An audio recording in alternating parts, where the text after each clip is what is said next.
사실 유전자 검사를 위해 만들어진 그런 방법은 아니고요. P가 폴리머레이즈라 그래서 효소고요. 효소. CR이 체인 리액션이에요. 체인 리액션. 연쇄 반응. 핵폭탄 같은 거 터질 때 연쇄 반응 일어난다 그러잖아요. 그러니까 이게 하나의 DNA를 2배, 4배 계속해서 증폭을 해서 이게 순식간에 수천억, 수조 개로 만들어내는 그런 기술이에요.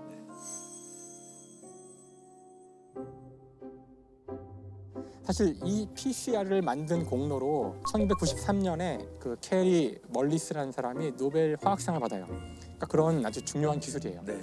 그래서 이런 기술이 있기 때문에 그 유전자 정보 아주 작은 게 오더라도 충분히 우리가 실험할 수 있을 만큼 증폭시킨 다음에 활용하는 거죠. 뭘 개발하기 전에는 그럼 유전자 검사가 불가능했던 거예요?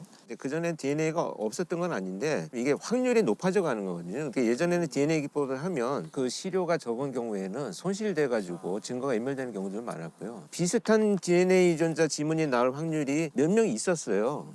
그 예를 들면 10만 분의 1이다 그러면 10만 명 넘었으면 그 당시에 그래프가 비슷한 사람이 나올 수 있었거든요. 그래서 별로 증거 능력이 없었는데 그것이 이제 미국에서 연구가 발전되면서 증폭 기술이 나오고 그때부터 DNA를 범죄 수사에 적극적으로 활용을 하기 시작을 한 거죠. 우리나라가 DNA 이제 수사에서 자신감을 갖게 된 것이 설해마을 영화 살해 사건이라고 그러더라고요. 그래서 이제 프랑스인이죠. 프랑스인 한국에 있던 외국인 자신의 집 냉장고에서 영화의 사체 두구를 발견했다고 경찰에 신고를 한 거죠.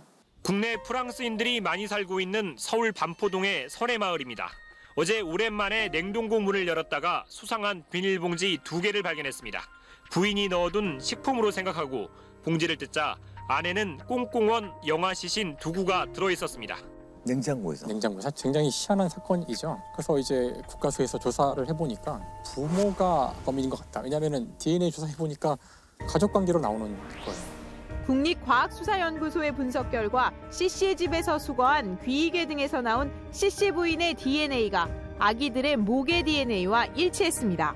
결국 아이들은 C씨 부부의 자식인 셈입니다. 그러니까 사실 DNA가 비슷하게 나오는 경우는 가족밖에 없어요. 근데 이제 그 사실을 우리 국가수에서 밝혔을 때 이 프랑스인 부부는 이미 벌써 프랑스에 간 상태인 거예요. 의심이 가는 상황이죠. 그래서 이제 우리나라에서 이제 수사 협조를 이 아이들이 바로 그 신고를 한 그 사람의 아이다.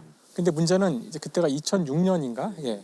그래서 아직 우리도 초기 단계이기 때문에 그러니까 프랑스에서는 한국의 그런 기술을 믿지 않았고 한국이 DNA를 검사 조사를 했다고 좀 쟤네가 뭘 할까? 이래가지고 무시했었어요. 예, 굉장히 무시하는 분위기였다고 하더라고요.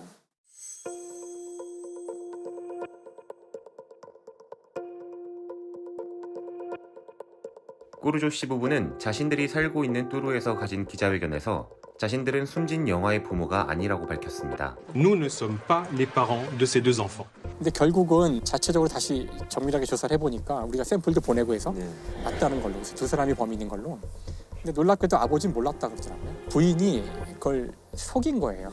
프랑스 측 DNA 분석 결과에서도 숨진 영아들의 부모가 맞는 것으로 확인됐다고 프랑스 현지 검찰이 밝혔습니다. 심리학자들은 베로니크의 범행이 임신 거부증이라는 정신병과 관련이 있을 가능성이 있는 것으로 보고 있습니다. 그 임신 거부증이라고 하는 거는 임신하기가 싫은 사람이 임신을 한 경우라고 볼 수가 있습니다. 생물학적으로는 임신을 했지만 심리적으로는 받아들일 수가 없는 거죠. 아이도 자신의 존재를 숨깁니다. 태반에 더 찰싹 붙어서 이 배가 이렇게 나오지 않게 보이는 이런 특성들을 가지게 됩니다.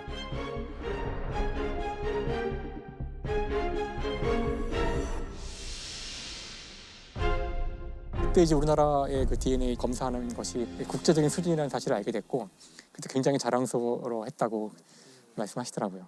오늘 가서 느꼈던 얘기를 딱 한 문장으로 정리할 수 있을 것 같은데 박주선 선생님이 전에 다른 곳에서 하신 말씀이거든요. 범죄를 저지르면 반드시 잡힌다. 모두 너보다 똑똑하다.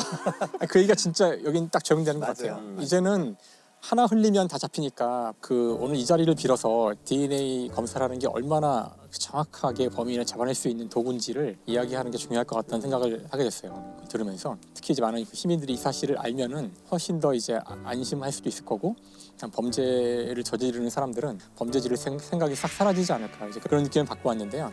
아무리 범죄가 과학을 발전을 이용해서 범죄도 발전하겠지만 그것을 극복하는 것이 또 과학 수사이지 않나 하는 이제 기대를 해보는 거죠. 범죄 수감자들의 DNA 정보 통합 관리 시스템이 도입되면서 그동안 수천 건의 장기 미제 사건 해결에 열세가 됐는데요.